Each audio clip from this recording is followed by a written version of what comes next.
Kerry, we're here just doing shenanigans at this point. We don't have a real show. We don't have any real art. We know the idea of the show, but I thought we'd start here with some shenanigans. So we're gonna have a few things to talk about. I don't even have a theme for the show, music-wise. I don't have a music theme for the show. So if we can get some truck companies to sponsor us, we'll go with this.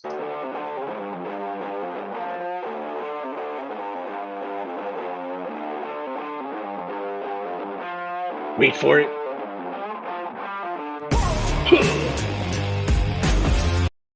Don't you think that'd be a good sound for old people? Nope.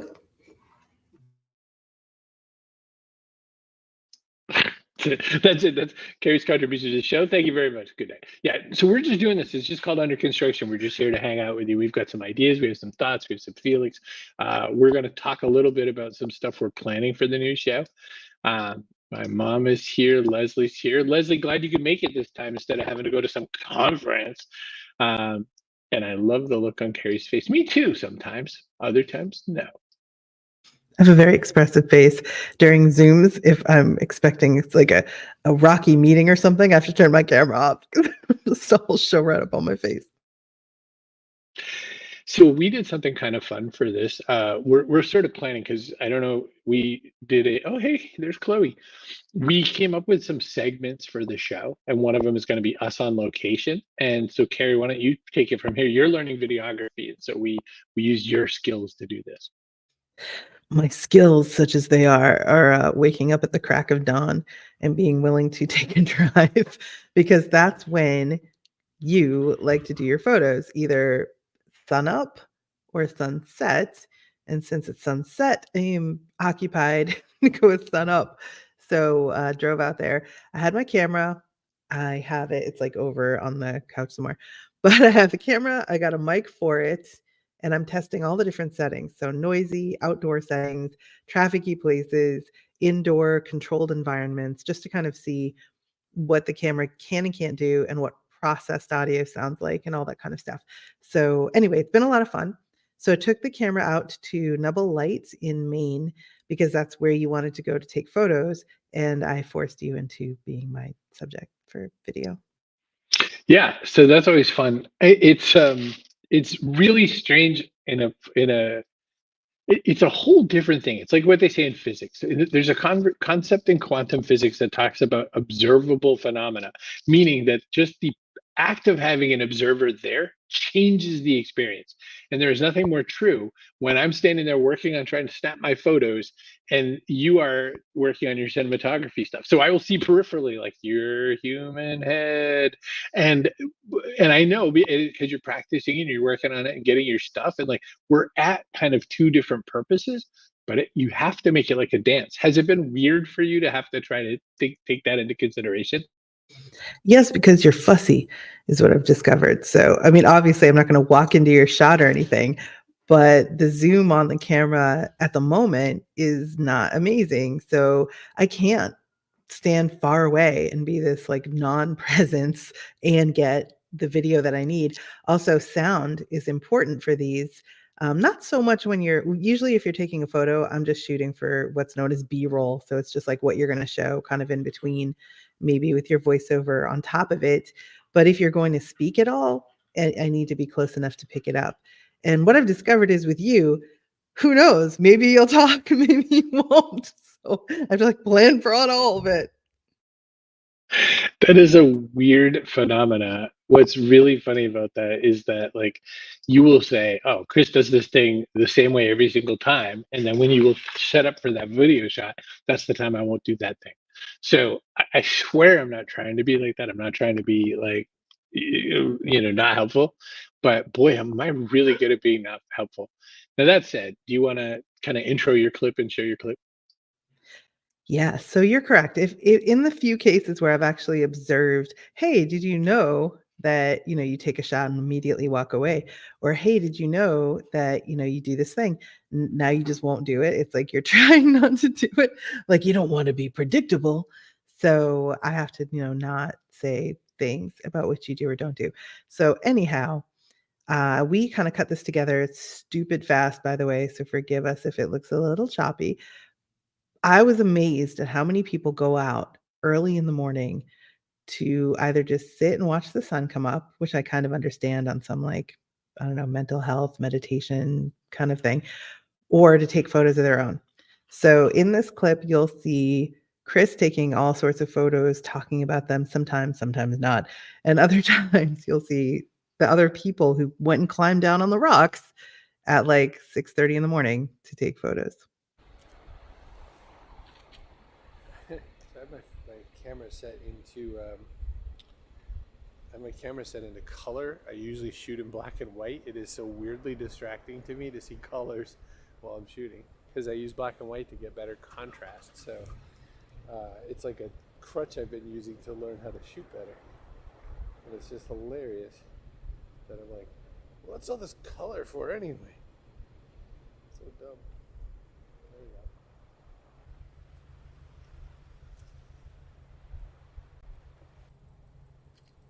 go. Yep, it's ugly.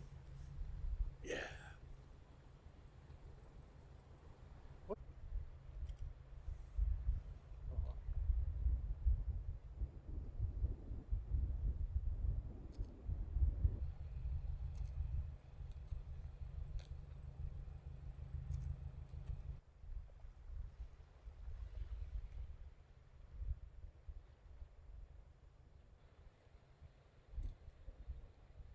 Is the sun gonna pop up even more?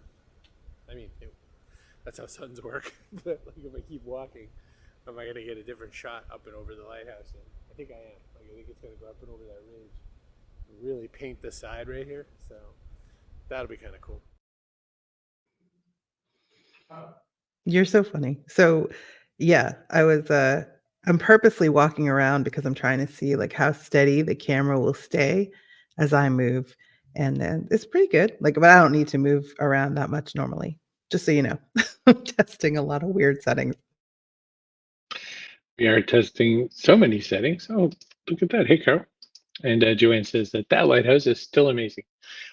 So I found the photos on Dropbox, so I can share that view for a second and just kind of show what I was looking at through the lens.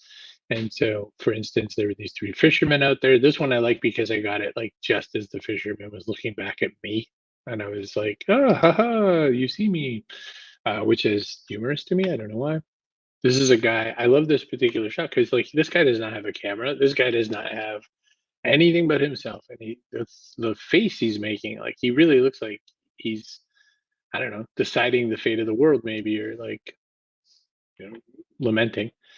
This is kind of the keeper of the just the rocks with the sun behind it. I love the buttery look to it. I'll skip a little. This is somewhere else entirely. This is Kittery Point. I'll skip back to that, but that was Carrie goes, "Hey, let's go this way. It looks like there's a thing down there." And we go that way, and it's like super freaking cool. And I got some of my favorite pics. But we were in York, which is where Noble Light is. So that's one of the two shots that I think is my keeper. That's my one I think is the best. Now, if I really, really, really thought it was the best, I would have waited and I would have got a shot from a different angle. I'll show you the guy who got that shot with the sun directly behind the lighthouse, and I didn't get that. That's Kittery Point again. That's the I called this one Rainbow Pond because look at the rainbow in the water. It's like ridiculous. Shooting the shooter, my favorite thing in the whole wide world. And then I got this guy with a phone on a tripod, which bless his heart. This is how many people were there. Carrie, I just realized I'm talking the whole time. Anything you want to say about these ones so far? First, check your mic settings because you got loud and teeny. I messaged you, we did see it. This actually, I was trying to think about what this reminded me of. I watched the Apple TV series, Lisey's Story, based on a Stephen King book, Lisey's Story. And there's this like mystical pond that's supposed to be like a wellspring for creativity.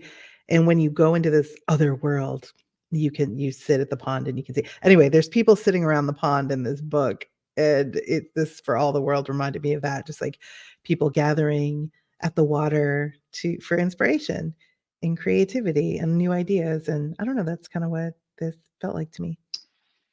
In a way, that is what the sentiment was. Like, that was the people that were there were clearly there to capture something or feel something and experience something. So Still loud. All right. Well, let me go to StreamYard. So this guy though, this guy was the guy who had the shot. Like he waited for it, he got it. So let's see. Echo cancellation is on. All alone, by the way. That guy was standing all alone down on the rocks at a place where nothing was happening, and everybody else is down there on the rocks like, "I'm gonna get the shot. That guy is stupid." And he got probably the most amazing shot of the day, is my guess. I like it. Does this sound a little better, Carrie? Okay. It sounds the same, but we can go. That's weird. I adjusted it, but nothing happened. I don't know. All right. I only have like 5 more shots of this thing. So, oh, that's weird. It's the same guy twice. Oh, I was showing that I could, like, with AI, just pull that cable out of there. I was making the conversation between art and documentary. So the art takes it out, and the documentary leaves the cable in. You got it. That was the thinking. Talk just a minute about like the experience that you just went through about like putting this all together. What does it, what's it like shooting for this kind of thing? And what kind of parts of your brain do you have to use to shoot like that? So I'm a kind of content person from way, way back. I've had shows, I've done amateur or independent films, and I've done writing. Like I love art. I love creating. I can't draw for anything, so don't ask me to do that, but everything else. So I'm sort of thinking in stories. And when I look around, I think there's a story there. I just wonder about the person, what they're doing there. It's interesting to me. It raises questions for me. So I tend to go and shoot things, even for photography. Like if I'm on a trip using my phone, I tend to shoot things that make you wonder about somebody else's perspective. Like when I shoot through windows, when I take pictures of doors, it's all transitions and journeys and perspectives that aren't my own. And I just find that interesting. So I don't know if other people will also, but that's as every artist, right? Like, I don't know if your weird aligns with my weird, but like, that's what I'm doing.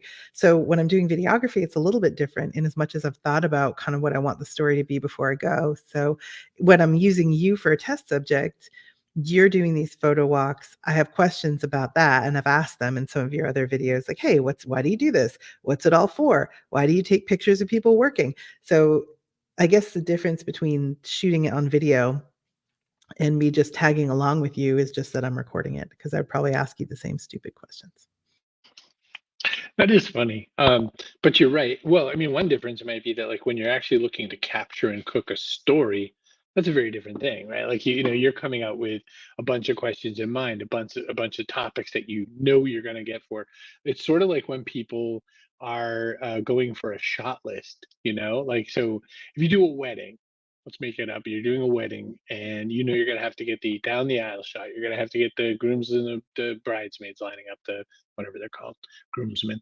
You're gonna have to get the flower kid, because if you don't get the flower kid, you're a terrible, awful wedding photographer. You're gonna have to get the do they or don't they. You have to get the kiss. So like you have a shot list for kind of anything you do. And these ones where you're just kind of impromptu training, it must be a little harder because there is no set list. So like you said, you're just kind of jamming some questions. You don't even know what you're going to do next. So how am I supposed to know what you're going to do next? I sure as hell don't have a shot list.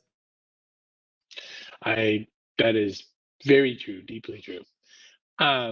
So I was gonna show also our little Play for Time promo again on YouTube, just because this is we're just chatting today. It's Friday, we're checking in. This isn't Play for Time. We're gonna do some stuff under construction, and then we'll talk about some other topics. We'll talk about Halloween and stuff. So this is interesting. Joanne says, being random, but noticing the very different artistic styles behind you two. Chris, abstract sensibility and the classic royal portrait behind Kerry. Is that Elizabeth II? What a great question, Kerry. No, it's in fact me. It was a joke. It was meant to be a joke. And I ordered a royal portrait of myself. And I think they based it on Victoria, Queen Victoria. And they put you in the photo. And so it was meant to be a joke. It arrived and it was so much bigger than I thought it was going to be. So then I decided I had two choices. I could put the portrait of myself in the closet and be like, this was a failed joke experiment. Or I could embrace it, put it in a big gilt frame, and get a plaque to go with it. So that's ultimately what I did.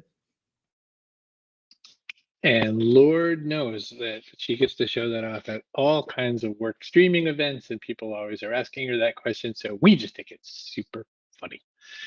Chip says, when I get hired to do an event or a game, I have a shot list. It can be challenging because they tend to be like check boxes rather than telling the story of what happened. And that is most definitely true. Victory does make sense. Good morning, Your Majesty. Practicing my wave. Okay, I'm going to add this back in, and we're going to show off the 5 segments thing that we put together here. What's your plan for the show? All right, so this came to me last night before bed. I have 5 segments in my mind. And the reason I want to do segments, I always think in shows. I never think in like, let's just blather. I think that the segments that I'm interested in are ways we play.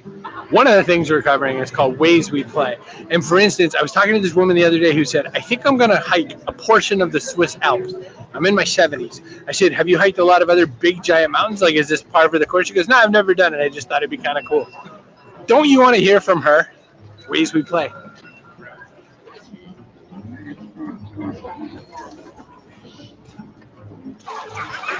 My second segment would be people in time. People in time is about where are people in certain parts of their life. So it would be talks about maybe the kids have left and it's empty nest time, or maybe it's they're getting ready for their last couple of years of their job. What are they going to do for it? The whole idea is where are people in different times in their life, but also how do people get their time back? Like what are they doing to make good use of their time? Third one is on location. That's for you and me to go to places like on location. We have a segment called On Location, which would be perfect for right now because we're on location in Salem, Massachusetts, right next to Halloween, 7 days before Halloween. There's thousands of people out here. So that's what On Location will be, is a segment when we are somewhere. Fourth one is special interest, and it's actually Kerry and I's things we're into at any given time. Right now, for me, it's photography. Kerry loves Tudor stuff and all kinds of cool history stuff, women in history and all that. So that'll be one of the segments as well. And then the 5th is Over to You. This is the fun segment to me.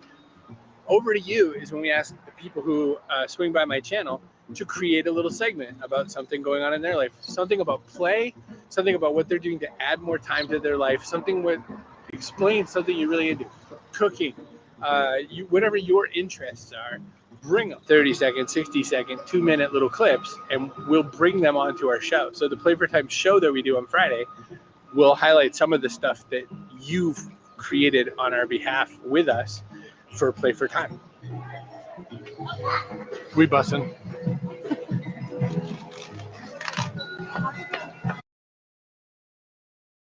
That was a trolley. What's good, guys? Ash Bash back again with another. That was a trolley. I'm just pointing it out. So technically you were trolleying, not bussing. You know, all right, my dad said something about it took me a long time to figure out the background. Here's the background.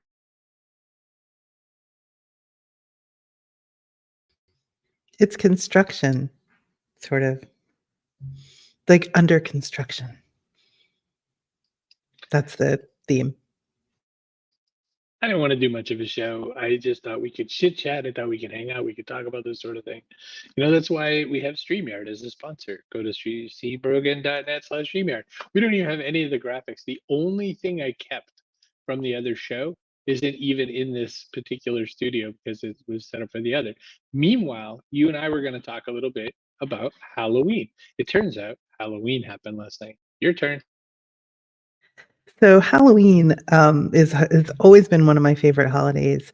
I used to have a bunch of girls come sleep over on Halloween. We did not egg things. We just like watched scary movies and ate so much junk. One year I actually bought there were like turkey slices, like prepackaged turkey slices. And for reasons, I bought some. And after we'd been gorging ourselves on candy all night, I was like, I need something else. So I was eating a slice of turkey and I just said, would anybody like a slice of turkey? They all did. We're all just eating turkey with not a sandwich, nothing like rolled up and classy, just taking a slice of turkey and eating it. So Halloween has always been an interesting experience for me. So last night went over and gave out candy with the Brogan clan. and had a great time. Brought my kid, brought my husband, brought candy, and I had been wearing blue face paint for the entire day for work. So I have a couple photos. I hope they wouldn't be mad if I share them. I'll just throw them up here. You actually took them, so photo credit to you for at least some of them. What do you want to say about Halloween?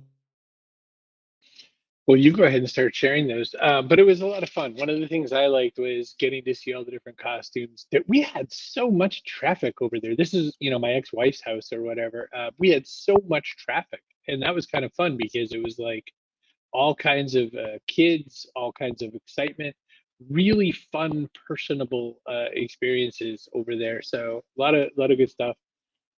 My kid and yours are a couple of years apart, and they snuck off and did some stuff. So I think that was kind of fun. Um, so it was a good time. There was a lot of good experiences to be had. There I am in my absolutely non-costume with my camera. Making a face. It was so okay. So our situation right now, we live in a walk up, and it's like 33 stairs from the street to the apartment. And we don't have a doorbell. We have a doorknob. We don't have a doorbell that will alert us to the fact people are waiting. And we're on Main Street, which means shops and restaurants and stuff that's shut typically for trick or treat. So we were like, we're not going to get anybody. It's really sad. We love Halloween. So we walked literally 5 minutes or less, and it was like Times Square for trick or treating. I don't, is the neighborhood always like that? That's like your area. I mean, so my ex-wife and my kids live one street away from, and for Halloween, ever since we've lived here a good decade or so. Oh, by the way, blue face. Do you want to explain your costume? Yes, it's always that way. It's a lot of people. Sally from The Nightmare Before Christmas. So that's the brand for like no particular reason except that I like it. So I did it for work and then just like kept it on all day, and I was just like fading fast by the time the night ended. But this little girl in the red loved Sally from Nightmare Before Christmas so much. She came up and wanted to tell me all about it, that she has a doll of Sally at her house. And I was like, oh, that's so nice to hear. I was chuckling because in past years I've dressed as Harley Quinn like a couple times. I've done a lot of different costumes, Princess Anna. But the one that people seem to like the most is Sally. I mean, like in the sense, not like, wow, awesome costume, but like, I love Sally for Christmas. So that was kind of fun. The little kids were enjoying it. I liked it. Of course, I was sitting next to my kid who was very scary, dressed in a costume from Madness Combat. It's a YouTube series, and they were frightening to people. There was one little kid dressed as the very hungry caterpillar that was staring at my kid, not like crying or screaming or trying to run away, but very, very interested and maybe a little bit concerned. Yeah, I was gonna see if I could try to drag the photos over because I hadn't. They were just on my local laptop, but I think I'm in the process of dragging them over to ye old Dropbox. But in the process, I think we'll be able to see some of them anyway. And the excitement to me, I mean, there were so many kids. It was really good that way. And I really, really enjoy seeing how people really come out for it. And there were so many people. So many people recognized your outfit. Like so many people were like, "Oh, Sally!" And it was like hanging out with a celebrity, which I thought was kind of fun. Um, but then it was also just in general fun just to see how people reacted all the way around. Yeah, I think I never really gave a lot of thought to, which is weird to say, but how other people would react to my costume. I wore it because it was something that I liked, and that was sort of the end of it. So I think for me to have the experience of little kids in particular really wanting to talk to me just because of my costume, it was so interesting to me. I Yeah, it was fun. I liked it. It was a little bit probably like it feels like when you're at a Disney park and you dress as a character and they love you because they think you're that character. So Alicia, who I have the pleasure of working with, asked her team this question, and I kind of dodged it. Oh, did you just do it and I did it and I shut it off by mistake? Sorry. In the spirit of Halloween, if you had to spend the night in a haunted house, who, fictional or real, would you want to have by your side and why? You first. Oh boy. Let me think. I'm a little conflicted because my first reaction was obviously like, well, I'd want a really good medium, who could help us figure out how to survive the night and maybe resolve the hunting. And then I was like, screw that. Probably somebody who packs a lot of snacks. Because I'm gonna get hungry, and at a certain point in the night, I'm gonna want some turkey. Michael wants the Ghostbusters. Immediately I was thinking, am I going to be fighting supernatural things or am I going to be fighting corporeal things? Because if it's corporeal, I need John Wick. I don't really know who in the supernatural. Who's the supernatural choice for this? So I'm reading a series of books by Jordan Hawk, and there is one character. I'm gonna have to look up which one it is, but they're ghost hunters basically. But the backstory is that this kid comes from a long line of mediums. He's a man now, and he played football in college. Just kind of like squelched down all the psychic ability because it was problematic, and then eventually started like a ghost hunting series, never admitting or acknowledging that they actually have medium talents, like psychic talents. So they think they're just going in with equipment and getting shots and blah blah, but he always knows where to go to get the shot. So that guy, there's so much lore wrapped around it. I'll go find the name of the series. But that guy would be probably who you'd want because he's got both the scientific knowledge, the physical strength to be of use if things go down, and the paranormal and psychic ability to help you. So this is the picture you're mentioning, but the very hungry caterpillars, a little kid getting tugged around in a cool, cute caterpillar costume. But when you were saying all this and we were kind of going through it, and I said John Wick, and I said, but what if they're kind of supernatural? My oldest kid, whose legal name is Vincent, but also goes by Cable at work, their inspiration for Cable is a fictitious character named Johannes Cabal. And they said, Cabal is kind of a bridge too far to ask people to call you as your name, so Cable it was. But they dressed as Johannes Cabal. Now, what's kind of fun is that this three-piece suit that they are wearing, they made every single stitch of it. They did not make the hat and glasses, obviously. That cane actually has a dagger in it, which is somewhat lore appropriate to the character. So I suddenly thought, you know what, maybe Johannes Cabal would be a good person to protect in this situation. So that's that. So we're going to take another photo shoot in this outfit this week in a graveyard to really up the ante on the necromancy. I feel like we should point out that there were 3 of us holding up lights to get that shot. That shot was after sunset, that shot of Cabal. So yeah, it was after sunset. There was a lamp, like a sort of glowy lamp that had been on the trick-or-treating table. I don't know how y'all roll for trick-or-treat, but we did not just have a bowl of candy chucked down by the side of the stairs. We had a table. Okay, Chris's ex put out a table spread with different snack cakes, some whoopee cushions for kids with allergies and a sense of humor, and some Slim Jims, and even some seltzer waters and stuff, just like really thinking outside the box. And then I showed up with candy, lots of it, and it all went too. So we had a pretty decent spread. On the table, so that people could see what was on offer, was a small dim kind of lamp. So we picked up the lamp. We all start using our phones as well to light Chris's oldest for the photo. And it was a really cool effect. So I guess you don't just need an Instagram boyfriend or girlfriend, you need like a whole family. A lighting crew. I mean, we had Dan, we had Katrina, we had Kerry, all with lights, and then me doing this. Behind this creepy looking glowing pig right now, Olivia the pig, for those of us who read children's books, is that light that you're talking about, that glowy light. So, and then I was able to also show the experience of the table, which was a couple of clicks back. I think I go the wrong way. Oh, right here. And so I was able to zoom up so you can see. I mean, there's the polar seltzer drinks. There's the candy over there. There's the snack cakes are kind of off in the boxes in the back. The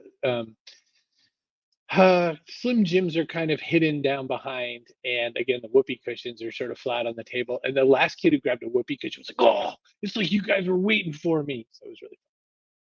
It was really sweet. So I looked up the book series. It's Outfoxing the Paranormal by Jordan L. Hawk. So there's there's a lot of supernatural fun. There is some same-sex romance, and there's a lot of like science and nerdery on top of your ghost story. So if you're into all that, highly recommend Jordan L. Hawk, Outfox in the Paranormal series. Into it.